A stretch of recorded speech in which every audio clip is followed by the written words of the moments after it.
चतुर्थ स्कंद पंचदश अध्याय उतवाच।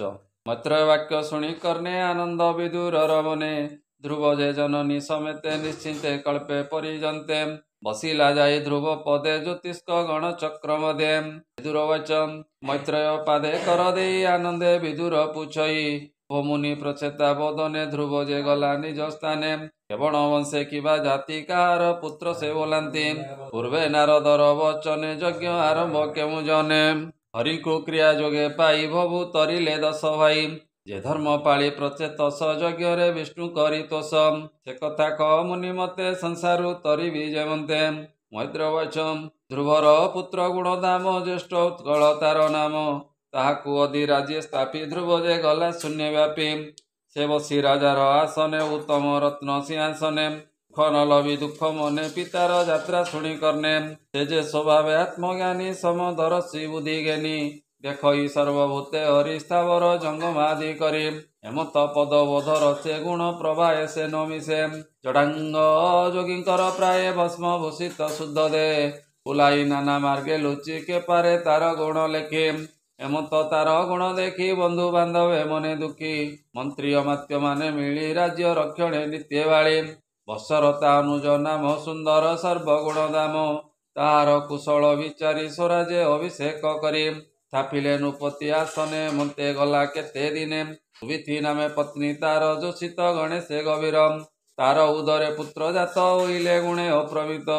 पुष्कर्ण तीघ्न केतु नाम ईश ऊर्जे अनुपम वसु जय सट सुते गुणे विख्यात ए जगते प्रभा दशा जेबेनी नारी पुष्पार्ण तुले विवाह करी से प्रभा गर्भे तीनि सुत होइले जगते विख्यात प्रातः मध्याह्ने सायंकाल स्वभावे तेजे नरगल प्रदोष अर्धरात्र वृष्ट दोषार गर्भे तीनि सुष्ट वृष्टर पुत्र शुष्क ऋषि एक दुहिता शुभ्र केशी ताहार नाम सुचारुणी अबला मध्य शिरोमणि रुन्दुसमन तार गर्भे जन्म होइला सृष्टि पूर्वे नजोला चक्षुसर नारी रूपे से कमला कुशरी तार उदरे सट सुते होइले कृष्ण तेज युक्ते नामे से पुरुष प्रकृत पद सुश्रय दृढ़ व्रत छट पुत्र छट भाई शुण तांक नाम कई अग्नि सोमक अतिरात प्रद्युम्न समर उन्मत आदि छट सुत होइले मनुवंशे ख्यात अंग सुमन स्वाति तीनि क्रतु अंगिरा चयज्ञानी सुनीता जमर दुहिता अंगिरा पत्नी जे सुव्रता वेणु ताहार गर्भजात शुण ताहार चरित एसे पूर्ण माता मोह दोषे दुष्ट होइले मनुवंशे ताहार देखि दुष्ट पर्ण कोपे चापिले मुनिगण पुणी ताहार मृत गात्रे विप्रे मंथिले पुत्र अर्थे दक्षिण करे कुश भिड़ी मंथन कले वेद पढ़ी प्रजा अनाथ राजके दुष्ट पीड़ित अतिरेके तादेहु पृथु नामे हरि जन्मिले राजा रूप धरी लोम पुलक तार देहि स्वभावे कृतकृत्य होई।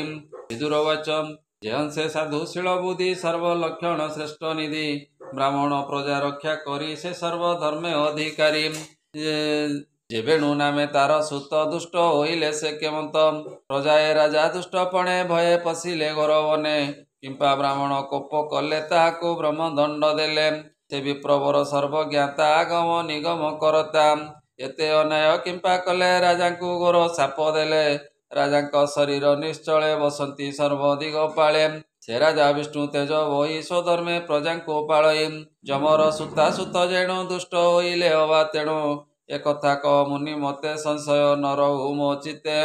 मैत्रेयवाच शुण हे वेणु दुष्टपण कहिबा दानर लक्षण अंग जे अश्वमेध कला उत्तम ऋषिंकु वरिला सकले मिली वेद नादे अनल पूजिले समिदे यज्ञ कुंडकु विप्रे चाहि देखिले देव गणे नाही इंद्रादि दश दिग पाळे यज्ञ रे केही न मिलिले देखि विस्मय मुनि जने निकटे राई जज माने बोइले राजा मुख चाहि ए यज्ञ करू किस पाई पवित्र वस्तु शुद्ध करी अनेक निगम उच्चारी आंबे सकले ध्रुव व्रता आदि जो स्वभावे शुद्ध चेता मंत्र उच्चारी आंबे तुंडे आहुति देलु यज्ञ कुंडे ए देवे नइले केउ भावे तार प्रस्ताव कहेबे ए सकल कर्म साक्षी देवे किंपा नइले यज्ञ भागे। मैत्रेयवाच अंग जे विप्र मुखु शुणी स्वधर्मे विप्रे परिमाणी सभाजनक मुख चाहि ए यज्ञ कलु किस पाई अंग राजा वाच किमंद कर्म मोर अछि भो विप्र क धर्म लेखी ଦେବେ ନଇଲେ ଯଜ୍ଞ ଭାଗେ କାରଣ କହ ମୋର ଆଗେ। ଏମନ୍ତେ ରାଜା ମୁଖ ଶୁଣି ସ୍ୱଧର୍ମେ ବିପ୍ର ପରିମାଣୀ। ମୁନିରୁବାଚ ବୋଇଲେ ରାଜା ମୁଖ ଚାହିଁ ତୋଦେ କିଛି ପାପ ନାହିଁ। ପୂର୍ବ ଅର୍ଜିତ କର୍ମ ଫଳେ ସନ୍ତତି ନାହିଁ ତୋର କୁଳେ। ଅପୁତ୍ର ଦୋଷେ ଦେବ ଗଣେ ନଇଲେ ଯଜ୍ଞ ନିମନ୍ତ୍ରଣେ। ତୁ ଏବେ ପୁତ୍ର ଯଜ୍ଞ କର ଯଜ୍ଞେ ଯଜ୍ଞ ପୁରୁଷ ବର। ତେବେ ସକଳ ଦେବ ଗଣ ତ ଯଜ୍ଞେ ହୋଇବେ ବରଣ। ସେ ବିଷ୍ଣୁ ଅବିର୍ଭାଗ ଖାଇ ତୋର ଯଜ୍ଞେ ତୋଷ ହୋଇ। ସେ ହରି ପୁତ୍ର ଦେବେ ତୋତେ ସଂସାରୁ ତରିବୁ ଯେମନ୍ତେ। ମୈତ୍ରବାଚ ହେମନ୍ତେ ସଭା ବାକ୍ୟ ଶୁଣି ସେ ଅଙ୍ଗରାଜ ମନେ ଗୁଣି। ଯଜ୍ଞେ ଯଜ୍ଞ ପୁରୁଷ ତୁଣ୍ଡେ ଆହୁତି ଦେଲା ହୋମ କୁଣ୍ଡେ। ତକ୍ଷଣେ ହୋମ କୁଣ୍ଡୁ ଜାତ ପୁରୁଷେ ହୋଇଲା ସମ୍ଭୂତ। ହୃଦେ ଲମ୍ବଇ ହେମ ଆର କଟିରେ ଶୋଏ ପୀତାମ୍ବର। ଶଙ୍ଖ କମଳ ଚତୁର୍ଭୁଜେ କୋଟି କନ୍ଦର୍ପ ଜିଣି ରାଜେ। ସୁବର୍ଣ୍ଣ ପାତ୍ର କରେ ଧରି ପୁରେ ଅମୃତମୟ କ୍ଷୀରି। ବିପ୍ରଙ୍କ ବାକ୍ୟେ କ୍ଷୀରି ପାତ୍ର ଘେନିଣ ପୁରୁଷ ଅଦ୍ଭୁତ। ତେଜ ଗଞ୍ଜେ ଦିବ୍ୟ କାନ୍ତି ଦକ୍ଷିଣ ବିପ୍ରେ କଲେ ଉନ୍ନତି। ଷୋଡ଼ଶ ଉପଚାର ଯୁକ୍ତେ ଯଜ୍ଞେ ପୂଜିଲେ ଜଗନ୍ନାଥେ। ବିଷ୍ଣୁଙ୍କ ପୂଜି ଯଜ୍ଞ ପାକ୍ୟ ବର କଳ୍ପିଲେ ଯଥା ଯୁକ୍ତେ। ଏ ଯାଜ୍ଞିକ ମନ ଜାଣି ହରି କହନ୍ତି ଶଙ୍ଖ ଚକ୍ରଧାରୀ। ଯଜ୍ଞ ପୁରୁଷ ବାଚ ଶୁଣ ଉତ୍ତମ ବିପ୍ରଗଣେ ଏ ରାଜା ସନ୍ତତି କାରଣେ। ମୋତେ ପୂଜିଲା ଯଜ୍ଞ ମୋତେ ତୁମ୍ଭର କାମ ସାଧ୍ୟ ଅର୍ଥେ। ଅସ୍ତୁ ହୋଇବ ବାଞ୍ଛା ଫଳ ମୋ ଅବଶେଷ ଯେ ନିର୍ମାଲ୍ୟ। ଏହାକୁ ଦିଅ ରାଜ ହସ୍ତେ ଆଘ୍ରାଣ କରି ନାଶାଗ୍ରତେ। ପତ୍ନୀ ଭୁଞ୍ଜିବ ତାର ଯେବେ ସୁପୁତ୍ର ହେବ ତାର ଗର୍ଭେ। ମୈତ୍ରବାଚ ମତ କହି ଜନାର୍ଦ୍ଦନ ତକ୍ଷଣେ ହେଲେ ଅନ୍ତର୍ଧାନ। ଯଜ୍ଞ ପୁରୁଷ ଆଜ୍ଞା ଘେନି ବ୍ରାହ୍ମଣ କରି ଜୟ ଧ୍ୱନି। ସୁବର୍ଣ୍ଣ ପାତ୍ର କରେ ଧରି ପୁରେ ଅମୃତମୟ କ୍ଷୀରି। ବିପ୍ରଙ୍କ ବାକ୍ୟେ କ୍ଷୀରି ପାତ୍ର କରେ ଘେନିଲେ ନୃପନାଥ। ଆଘ୍ରାଣ କରି ନାଶ ଦ୍ୱାରେ ଦେଲେ ସେ ନିଜ ପତ୍ନୀ କରେ। ସେ ପୁଂସବନ କ୍ଷୀରି ଆଣି ରହି ଭୁଞ୍ଜିଲା ତା ଘରଣୀ। କ୍ଷଣେ ପୁଂସବନ ଭାବେ ପୁତ୍ର ରହିଲା ତାର ଗର୍ଭେ। ସେ ଗର୍ଭ ତାର ଉପଗତେ କୁମରେ ଜନ୍ମିଲା ଅଦ୍ଭୁତେ। ଦିନକୁ ଦିନ ସେ ବଢିଲା ମାତାର ଅଂଶ ନ ଛାଡ଼ିଲା। ସ୍ୱଭାବେ ହୋଇ ଅଧାର୍ମିକ କ୍ଷତ୍ରିୟ ଭାବେ ଅବିବେକ।